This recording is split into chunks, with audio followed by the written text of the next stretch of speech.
I love this quote. Cynthia Elliott in today's podcast says, the thing we so often run from, our mistakes or our quirks or weirdness, is the most fabulous part of who we are. And we spend so much of our lives masking ourselves to show up into this world as we think is acceptable. This is one incredible episode, and I'm so happy you're here. Hi there, it's Mathew Blades. And about 4 years ago, we started this podcast, and each and every week, I have one very simple goal. I believe this with my whole heart. Everybody, you listening to this right now, I believe that you are a sequence of words away from something making sense that you've been looking for, that you've been trying to uncover, that you've been trying to unravel. If there's a piece of your life that isn't making sense, that doesn't feel like it fits, or you know in your heart that you're built for more and there's supposed to be more, podcasts like Learn from People Who Lived It are out here to help. No other reason. I do not charge anybody to listen to this podcast. I don't bring on a bunch of advertisers to interrupt our podcast. I'm here for you. And the only ask that I have is that you spread this podcast onto your friends and family. You know, after listening to today's episode, that there's somebody who needs to hear this. So all I'm asking you to do is to send it to them. So if you're ready to embrace your true self, if you're ready to understand your thought patterns and get off that vicious cycle and get into something that's a bit more virtuous, if you are ready to do that shadow work and face your demons to find your light, today's podcast is just for you. Let's go. Find and learn from people who lived it wherever you get podcasts. Search it using all one word. Learn from people who lived it. Welcome to another episode of Learn from People Who Lived It. Hello, I'm Cynthia Elliott, also known as Shaman Isis, and I'm coming to you live from Florida.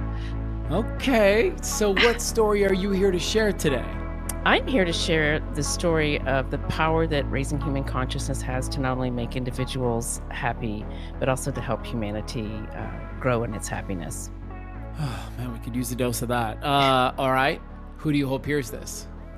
Anyone who feels broken by life and ready for a dramatic change.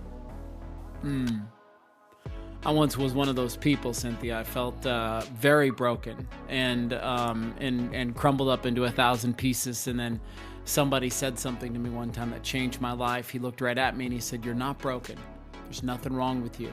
You just need to find your purpose and get back to it." And you are witnessing firsthand my purpose, which is to bring people on this podcast and have this conversation around the idea of what I call the transitional character, the person that I believe is sent here to end dysfunction and break cycles in themselves, not just for themselves, but for the people around them, and then ultimately for their community, as you put it, humanity at large.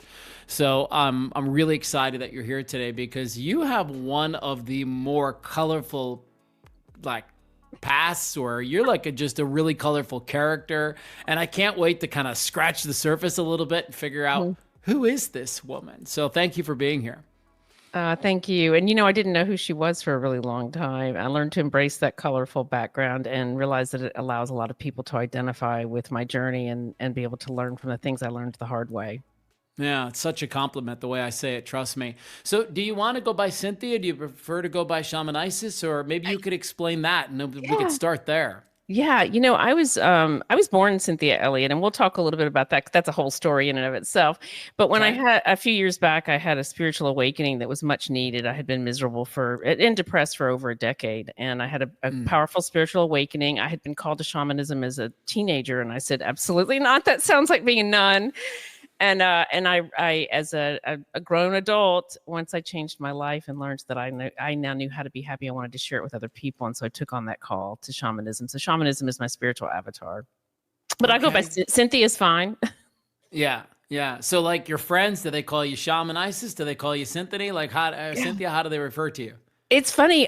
Most people call me Shaman or Shaman Isis now, which is, it's funny. People who've known me for a really long time too. That's been the funny thing, which tells me a lot about my embodiment of what I do now, that it clearly resonates because people who've known me for a long time have picked it up.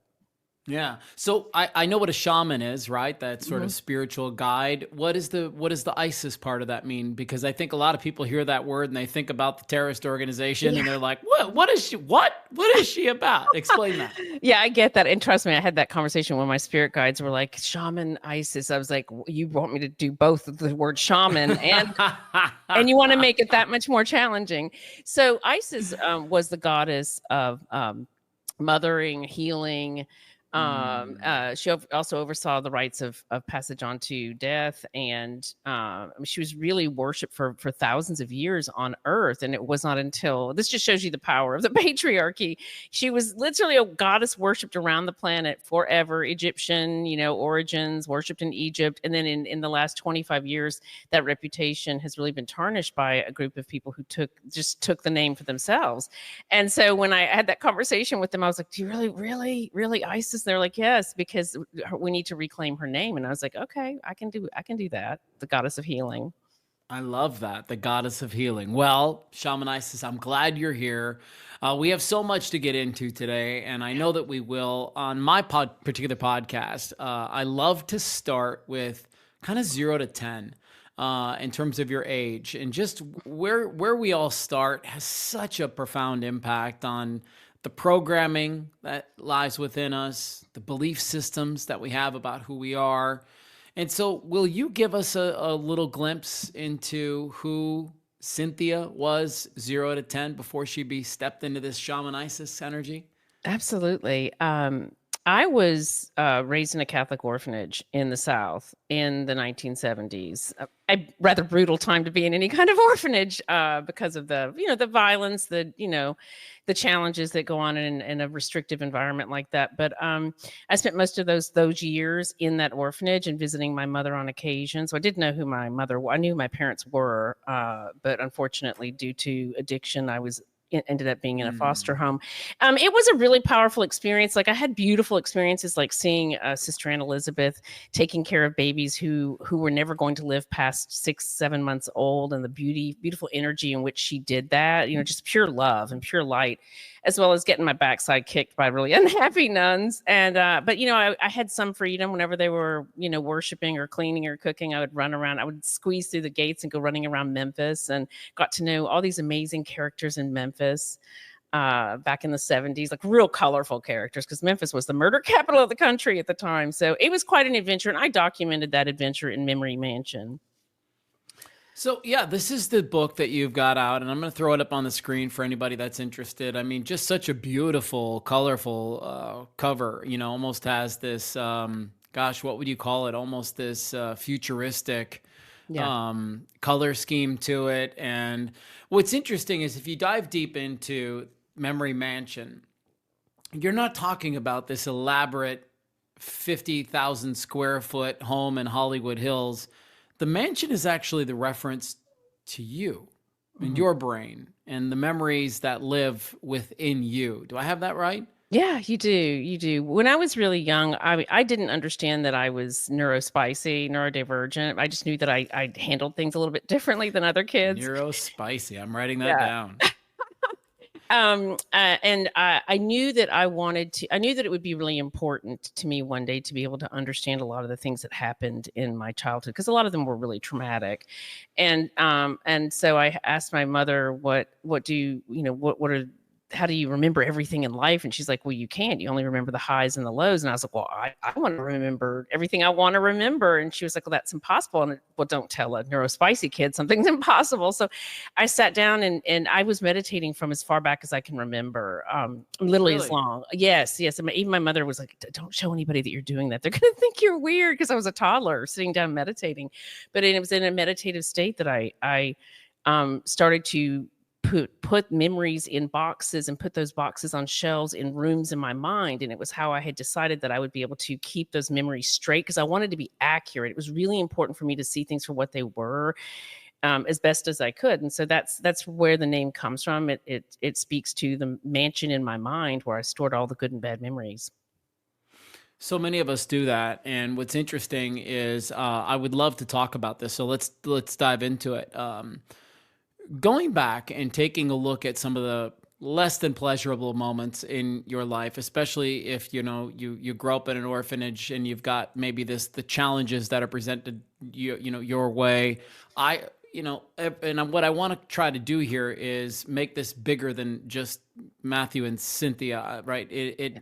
Everybody, I think, can relate to this analogy of maybe there's some rooms in your own mansion that you don't really like to go. They're not your favorite rooms. Maybe they're the scary basement, and that conjures up all kinds of feelings to have to visit that.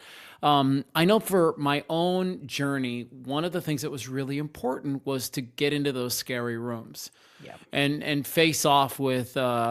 Call them demons, call them what you want, right? But face off with some of those memories that were less than pleasurable. And I'm guessing you had to do some of that. And so I'm not so much asking you to talk about the terrible memories that you had, but I would like to know about your process of visiting those memories in a way that might help other people. My podcast is called Learn from People Who Lived It. Mm-hmm. And so I really want to take an opportunity to do that with you, Shaman Isis, so is to say, what was your strategy? How would you encourage other people to go into those scary rooms in their own mansion and start the idea of making peace with those rooms? Yeah, I think I'll give just a little bit of background because I think it's important for people to understand shame and guilt. So I did not understand that when I ran away because I was running from human traffickers. I ran away when I was really young, in my early 20s. I just wanted to be normal, and when I ran, I put a lock on Memory Mansion. I was done. I didn't want anyone to know my history. I didn't understand that it was because of the shame and the guilt of having grown up very kind of strangely and dealing with a lot of bizarre circumstances.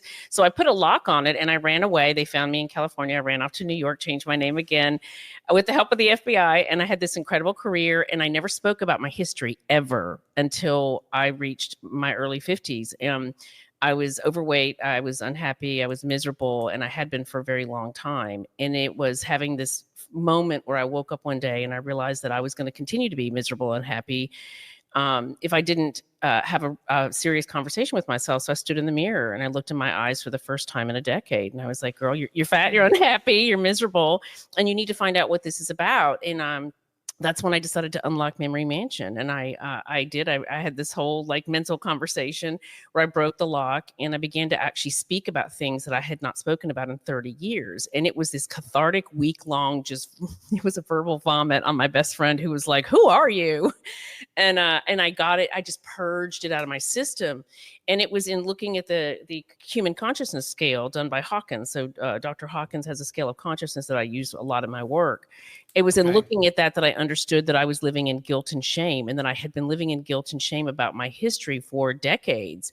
And it was that process of purging that and sharing those, beginning to share those stories, having an honest conversation with myself about my own mistakes in the whole process of why I kept running. Because it started out running from human traffickers, but eventually I was running from myself.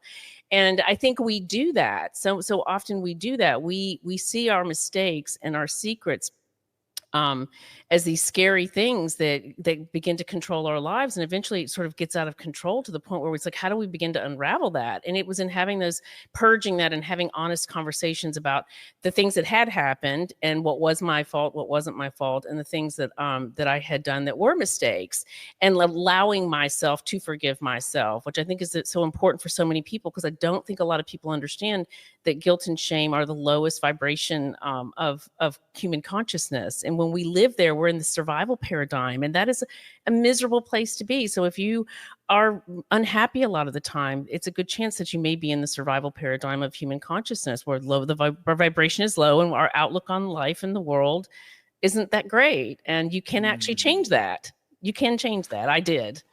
Yeah, and so I'm going to keep pressing you on this, but I want to slow us down just a little bit, because for some people, this may be the first time that they've ever heard guilt and shame equated to a vibration.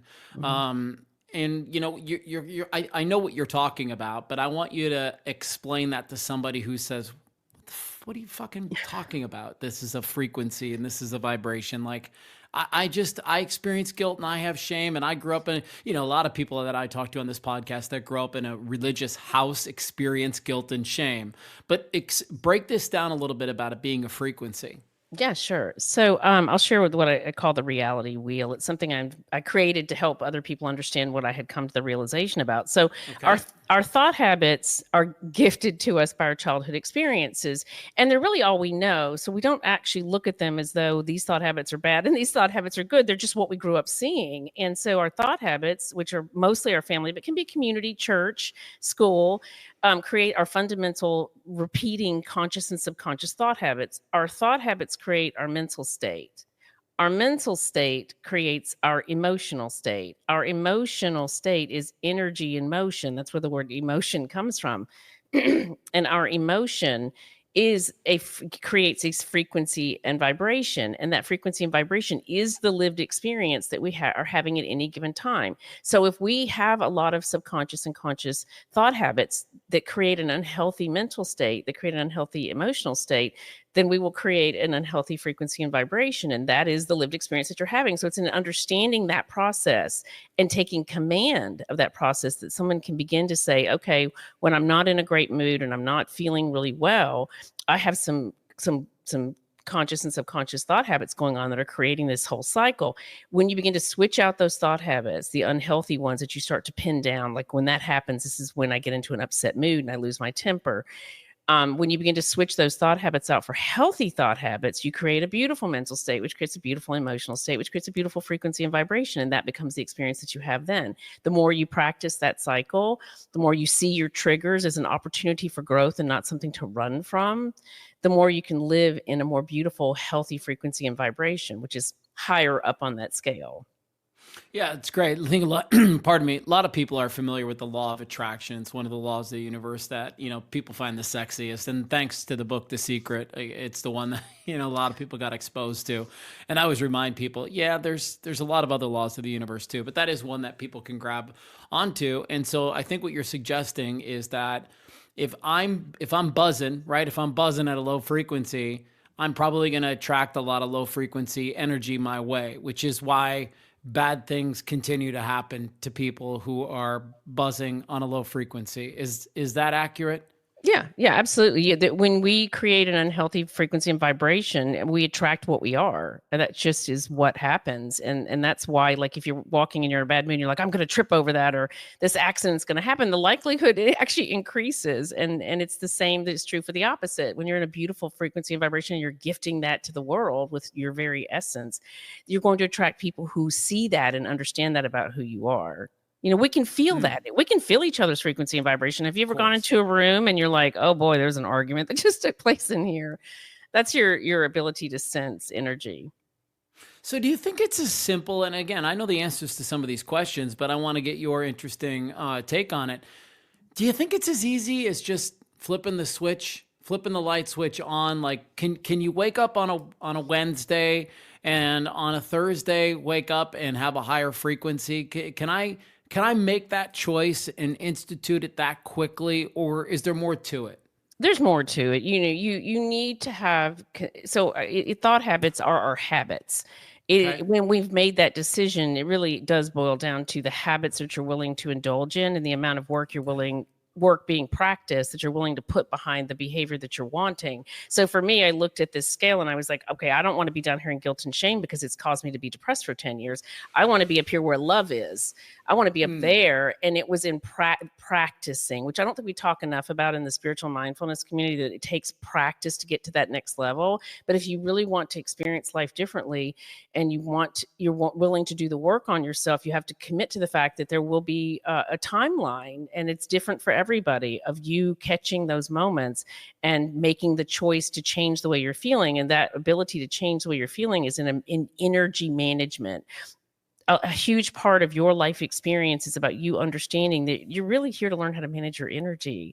And when you understand that it's a powerful tool, one of the most powerful tools in your toolkit, and you say, you know what, that's what I'm going to do, you're going to be willing to do the practices. It's like saying, I want to be physically fit and have a pack abs. You're going to have to do a lot of sit-ups. And so it's that committing to managing your energy and being aware of your energy. And the more, our awareness, which is consciousness, our level of awareness, it takes practice to begin to change that and to shift it higher. And that comes through things like yoga and meditation, which is all about all of that, all those practices, journaling, gratitude, grounding out on Mother Earth. All of that is about you saying, I care enough about my self-love program to do the things that I need to do for myself that are better for me over the things that used to be the easiest to do, even if they were toxic. So you write in one of your pieces of PR that I received from you, which is everyone has mental health. The fact that so many people say I've never had any issues stems from the confusion about what mental health is. And then you kind of go on to talk about mental fitness. And so I wonder if you'll take us to school. Shaman, will you take us to school? And, if you're the coach and it's day one of mental health, mental fitness practice, what are you helping people understand? What is the foundation they need to build for mental fitness? The foundation, that's actually a really good question. No one's ever asked me that before. The foundation is to understand that your mental fitness is no different than your physical fitness, that we all have physical fitness the same way we have mental fitness. And there shouldn't be any dishonor in having conversation about we don't shame people for getting a cold. But in our society, we still shame people for having challenges with their mental fitness, and that's often based in the experience that they've had. Understanding that is how you need to really look at your mental health, and that it's not supposed to be something that's about being shamed. It's not about you being weak. It's about you learning to deal with the life that you were handed, and having that commitment to yourself that you're going to treat your mental fitness with the same exuberance and commitment that you do with your physical health. I mean, our society really is designed around a focus on physical health, but we won't do the same for our mental health, which is really stupid when you think about it, because our physical health is very much tied to our mental health. I mean, we make ourselves physically ill when our mental health is not good. That happened to me. And so knowing that's the kind of commitment that you can have, and if you treat it that same way, that you can actually change your life experience, I think that's the most important thing for people to know, that you can start over anytime you want. It does not matter what age you are at. It does not matter what mistakes you have made. You have that gift to give yourself. You can gift yourself with a fresh start every single day. And I think to keep it that simple is sometimes important for people when they're hurting. So is it about awareness, right? Is that the first key to maybe, because I here's what I know, and I was really good at this, right? It's work's fault. It's my partner's fault. It's my mom's fault.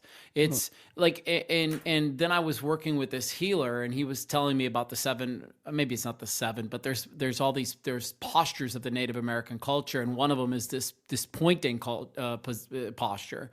And he was saying, until you stop pointing at other people, you are always going to be, in this place. And so here's what I would love to shake out. How do we help people understand before it's too late that they're the problem? Like, if you feel broken, it's because it's on you. Like, these are and I don't mean like you're the problem, there's something wrong with you. What I mean is, like, the problem is yours to solve. It's not for other people to solve your Rubik's Cube.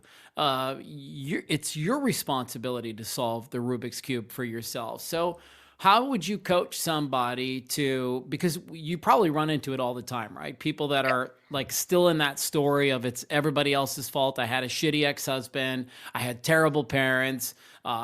I grew up in an orphanage, right? Like, there's all kinds of things that you could lean on and not take responsibility for. But okay, those things happened. And so now, like, what are you going to do with them? How are we going to solve this for yourself? Let's talk about that a little bit. Yeah. How did you step into awareness that it was like, okay, shit, man, like, I got to fix the problems. Nobody else is going to do this for me.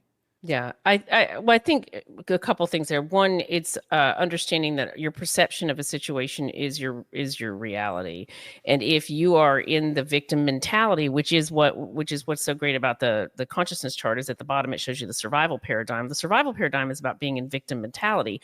One of the reasons that we have a global mental health crisis is because we've spent the last 20 years not only having negativity and low vibrational information shuffled to our phones, but in dealing with media that constantly focuses on people being victims, and not enough focus on the fact that your reaction to a situation is your experience, and learning that you have to act in a situation and not react in a situation, and that the only person that has the power to alter your mood or the way that you feel is yourself. That is such a powerful lesson. One of the challenges here is that people have to actually be in enough pain to be willing to change. And you cannot tell someone who has not reached that pain threshold that here's the way. So like I if somebody's not ready for change, one of the first things I ask people to do is to drink water. And if they can't drink water, then I know we're going to have a real hard time changing their life. Because it's a basic step that says I care about myself enough to begin to change things. And then we start digging deep, realizing that you have to be in command of your way of behaving in the world, and that no matter what has happened to you, the only thing that's going to change that experience is you. And that's a conversation that can only be heard by people whose ears are ready, and that usually requires, like me, getting into enough pain. It was like over 10 years of being depressed, and I don't think I sat around going, "Oh, poor me," but that's underneath what all that was. It was like I'm a victim of all these awful things that have happened, and it's like purging that and saying, you know what, I'm not a result of what's happened to me. I can be a success story of the things that the mistakes I have made and the things that have happened in my life, or I can sit around whining about it, and I know that sounds harsh, but really if somebody's ready to hear it, they'll hear that sentence and not be offended by it. That's it. And I wish more people would say that. The gentle gloves approach has its time and it has its place. And we can certainly be tender and sensitive and compassionate towards people, but eventually, like, you need to get it together. Eventually you do need to make it so. And so you and I don't know each other, but I want to share a story with you really quick. And my audience knows this story because I've shared it with them from time to time. But what Cynthia just talked about finally you have to be in enough pain sometimes to fix it is certainly my truth, right? So about 4.5, 5 years ago, I was starting to hate my job. I was a radio television personality, and it was the only thing I ever wanted to do with my life since I was 10 years old, Cynthia, was be on the radio and television. And I started to really, really have a distaste for it. I hated waking up in the morning. I hated going to work. And I wasn't feeling good in my relationship with my wife, with my kids, just with where I was. And coincidentally, this is all happening while I'm at the height of my career, while I'm making the most money that I've ever made. I know you've heard this story before, which is why I think it's so important to share it. It's like, I don't care, just because you're bringing home the bacon and you got a great job title and you got fancy cars in your garage and you got a big house doesn't mean like you're killing it. Doesn't mean things are going well. And then, my best friend of 30 years calls me and lets me know he's got stage 4 colorectal cancer, and we're not sure what's going to happen there. And this is what happens to me. I'm going to put this picture up. That's shingles. So I developed shingles. This is the first physical manifestation, and that's exactly what Cynthia was just talking about. Like, your mental health is your physical health, and eventually the body will start kicking and screaming. If you're smart enough, you listen to it. After I got rid of the shingles, I ended up with 3 what they call nocturnal panic attacks. And this is a photo I took to remind me of my lowest of the low moments, what I call crash day, July 12th, 2001. I'm in the emergency room right there because I've had a panic attack that's lasted 10 hours and I can't get rid of it.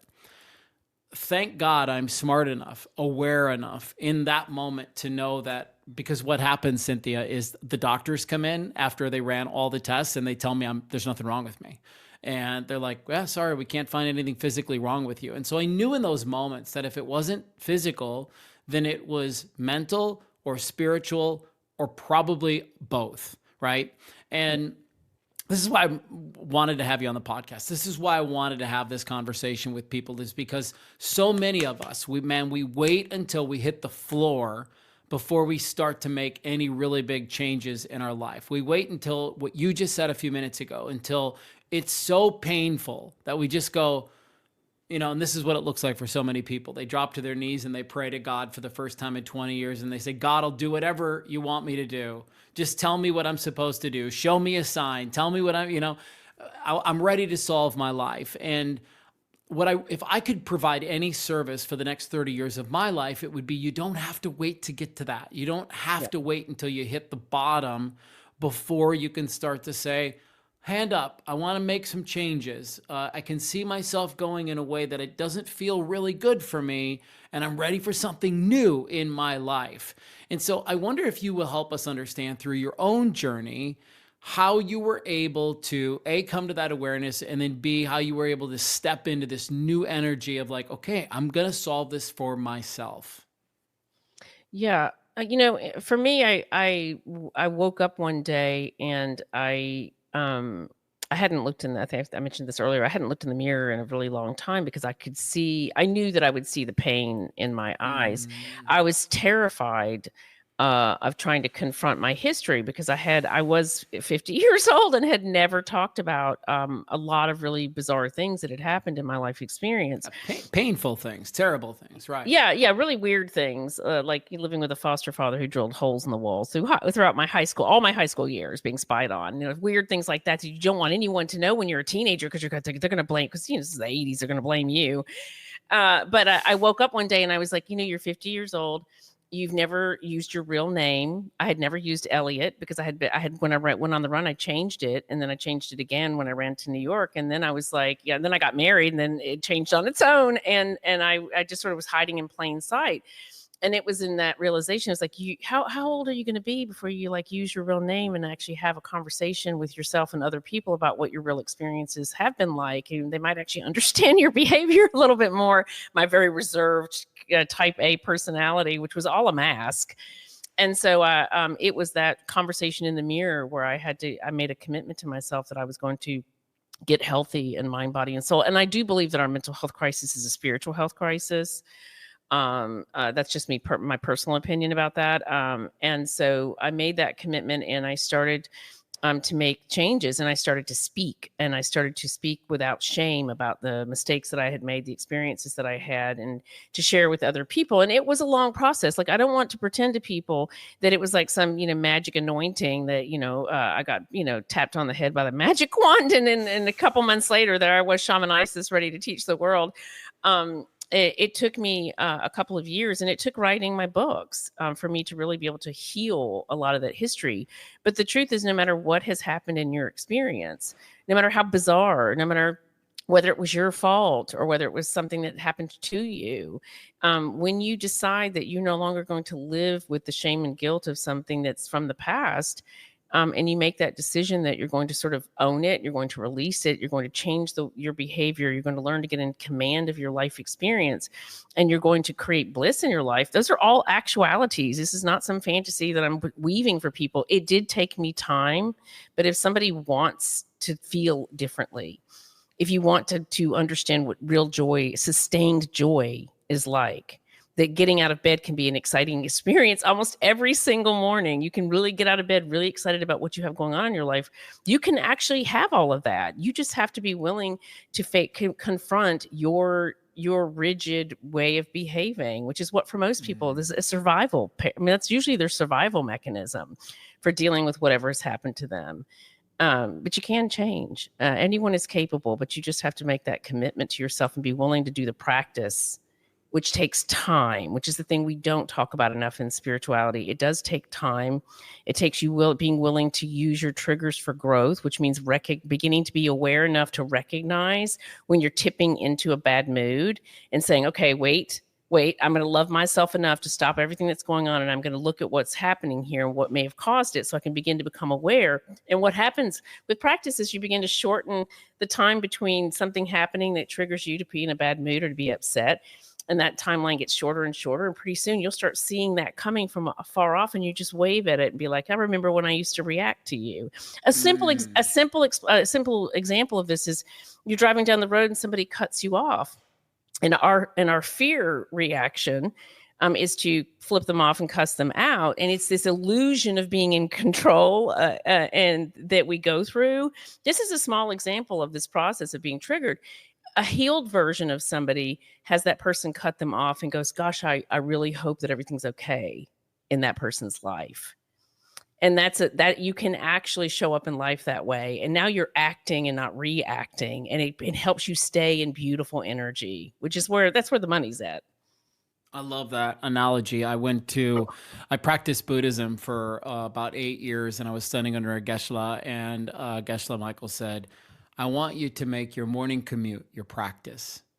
And, he really kind of uttered exactly what you just said. He said, that person that cuts you off, I want you to instead of thinking about like, what an asshole, you're kind of like, I hope they're okay. They must be in a real hurry today. Maybe they're running late. Maybe something happened in their home.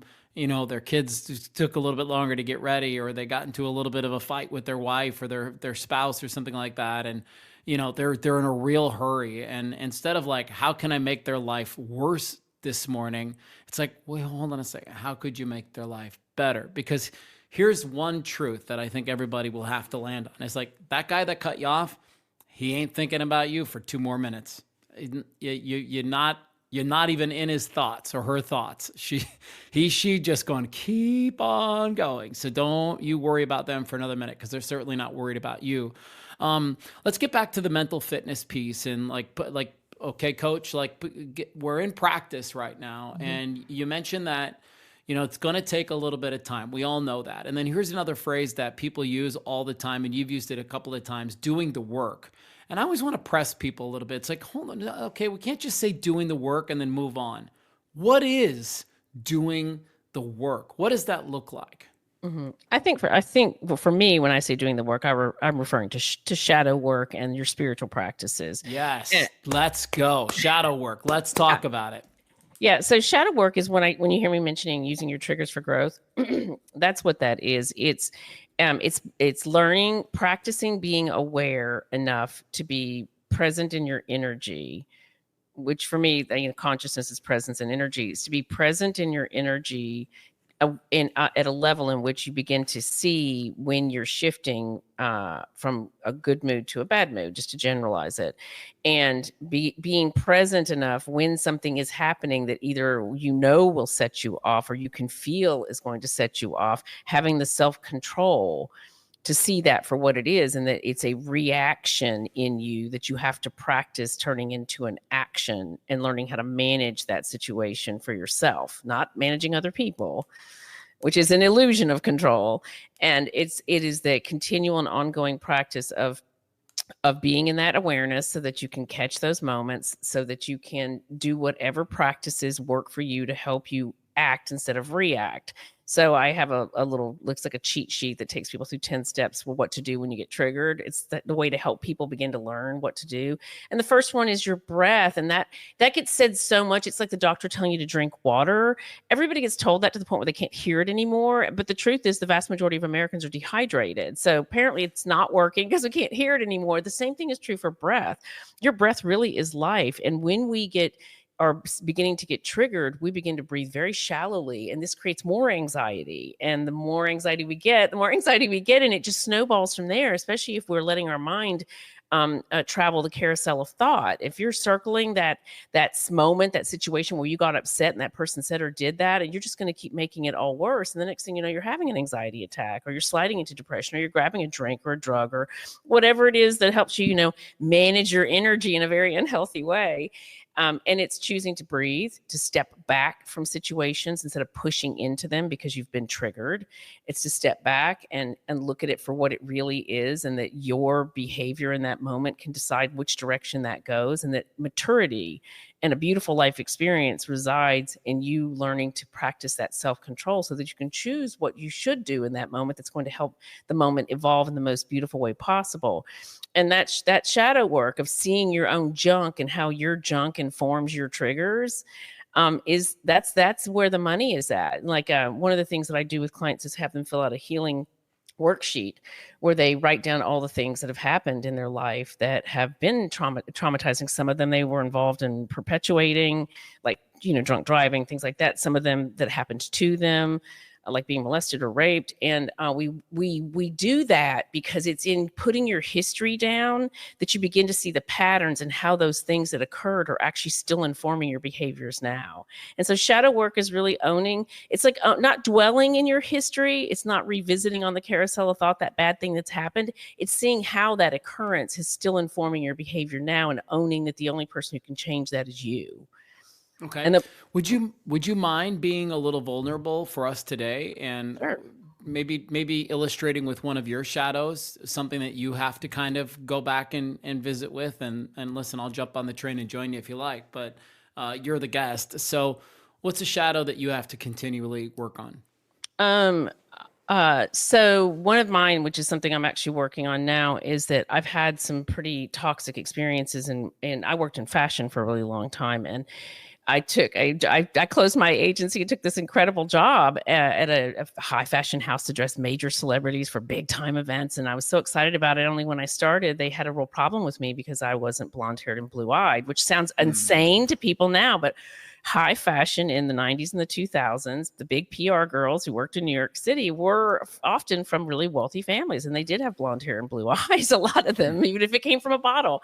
And this sounds silly, but when I was growing up in the orphanage, my youngest sister was not did not stay there because not only was she young enough, but she was blonde haired and blue eyed, which was the number one choice for parents back in the 70s. And so it was like this kind of blonde hair, blue eye thing kept coming up in my life, and they were giving me a lot of, I didn't know what, growing up in an orphanage and in a family that was very broken, I didn't know my DNA. And so I grew up hearing all sorts of whispers that I was this and I was that. And so I had a real problem with people who started to see that I had a real problem with people who were inherently racist or privileged. And it would trigger me. And while you should be upset about people treating other people not well, and I say upset, you should try to do something about it. Allowing privilege and privilege and nepotism, cronyism to trigger you, it still happens to me to this day, where I'll see somebody get a job that they should never have gotten because of who they were married to or related to, and it's that one thing I'm still working on. But it was an interesting to see. It was listing that healing worksheet that helped me see blonde-haired, blue-eyed was something that cropped up when I was really young in an orphanage. The kids, they're blonde-haired, blue-eyed, were the ones that got adopted first, especially back in the 70s. And then to go into fashion and find out that everybody, apparently, my job wanted me to be blonde-haired and blue-eyed. And I'm not even kidding. I had conversations with everyone who worked for me about the fact that they thought I should be blonde-haired and blue-eyed. And I'm like, this is so bizarre. But it triggered something in me really deeply. It wasn't until years later that I could actually see that history there. And that's one of the reasons why shadow work is so important, because it helps you understand how those things, big and small, have accumulated to create a reaction within you that may really have a grip on you. So hopefully that's a great illustration. And I hope I haven't been very triggering today, as I am one of those blonde-haired, blue-eyed people right? That you're talking about, right? Yeah, it's one of those things that I mean I don't spend a lot of time thinking about, but the grass is always greener, right? Like, I look at people who have your features and I think, God, it's such an exotic beauty, and it's such a different look, and it's interesting, and so I think it's always. Like I said, the grass is always greener. And about 3 weeks ago, I went on a men's retreat. It was a microdosing psychedelic retreat for San Pedro. And while we were up in the hills of San Diego, we were overlooking this huge kind of mountainous, hilly region. And for some reason, I just kept keying in on this one little bald spot that was in the middle of all of this green. And I just sat with that for a little bit. It was like one of those moments where I was like, why is it this? Why am I being drawn to this? And after sitting with it for about 10 or 15 minutes, I started to cry, because I realized that's how I see myself. I see myself as the little bald spot, and I see the whole world as this really lush green land, and then here I am, this ugly brown spot that sits in the middle. And the realization that I had, the reason that I was brought to tears, was because this voice came into me and it said, but that is what makes you interesting. If you look at that hill and you look at that's the only part of that hill that looks different than anybody else. And that's your secret sauce. That's your special sauce, is that in a sea of greenness, you're this little spot right here that looks interesting. And so maybe that lands for somebody today to say, I think maybe somebody else thinks themselves that same way, of like, I just wish I was all this, but just be this, because that's what makes you interesting. Yeah, can I say something to that? Because I love that you pointed that out. I talk about this in the book. The very thing that I ran from for such a long time, that I was so ashamed of, I did not speak about it for 30 years, is the very thing that has allowed people to identify with me. It's the thing that people connect with me on. So the thing that we so often run from, our mistakes, or our quirks, our weirdness, is the most fabulous part of who we are. And we spend so much of our lives masking ourselves to show up in this world as what we think is acceptable, that we don't fully vest in the version of us that is actually the most fabulous. And that's our most natural, authentic self. It is the highest vibration, authenticity. People think it's love, but it's authenticity, because love is a descriptor of based on your own experiences and understanding of love, where authenticity is just you being you. Even if what you're saying isn't necessarily comfortable, when you're being you, it has a much better impact than when you're being a false version. Yeah. As we start to wind down with you today, the book is out, Memory Mansion, Shaman Isis. And when you were writing this book, like any good author, you had to have this thought of, when people are done with this book, I hope they fill in that blank for us. I hope they feel inspired to raise their human consciousness.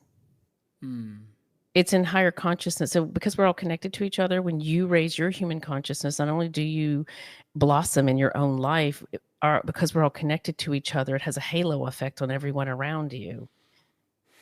So higher consciousness leads to a happier humanity, not just a happier human. Yeah. That's it's so simple, isn't it? Right. It's like, it's this work is, I've come to learn that over the last few years as I've been on this journey. It's like the work is simple. It's not easy, but it's really simple. You just have to buy into it. And, we just wrapped up this 9-part series with Courtney McDermott. And one of the things we talked about was tuning out the noise.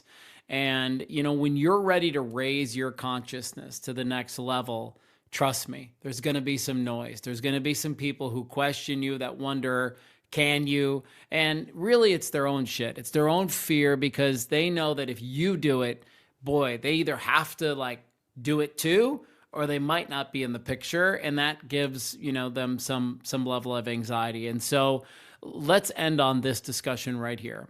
I'm ready to raise my consciousness. You've convinced me, right? I've listened to this conversation. And I've said, yes, it's time to raise my energy levels. Outside of calling you and wanting to work with you, or attending one of your, workshops, or, seeing you as a speaker, what's a really good first place for people to go? Institute a fundamental spiritual practice, which you can call a self-love practice, if that helps, into your lifestyle, because that's going to naturally help you raise your human consciousness. Spiritual practices allow us to command our mind and body and soul. And so that's a great place to start. Get yourself a schedule. Get up out of bed when it's still dark out. Get to bed early. Take care of yourself. I love it. I'm so happy our paths crossed, Shaman Isis. The book is Memory Mansion, How to Glow the Fuck Up. And it's such a great, I just absolutely love the title, because, you don't want to tell people to grow up. You say glow up, which is a really cool thing. We're going to have links to all of Cynthia's stuff in our show notes today, in case you want to connect with her. Are you out on the circuit? Are you doing any speaking right now? What's going to be the next opportunity for people to witness your amazingness? I've just finished my speaking tour. I spoke at the Wellbeing at Work Summit and at the New Life Expo in New York and LA. But I do host a Glow Up with Shaman Isis. So if you want to hear more of my stuff, you can go check out the podcast. Love it. Thank you for being our guest today. Thank you, Matthew. We have 3 goals with Learn from People Who Lived It. 1, to help you feel less alone. 2, encourage you to seek out a coach, a therapist, a church, anyone who can help you get through your journey and find some healing. 3, when you're ready, share your story with us. Find Learn from People Who Lived It wherever you get podcasts. Search it using all one word. Learn from People Who Lived It.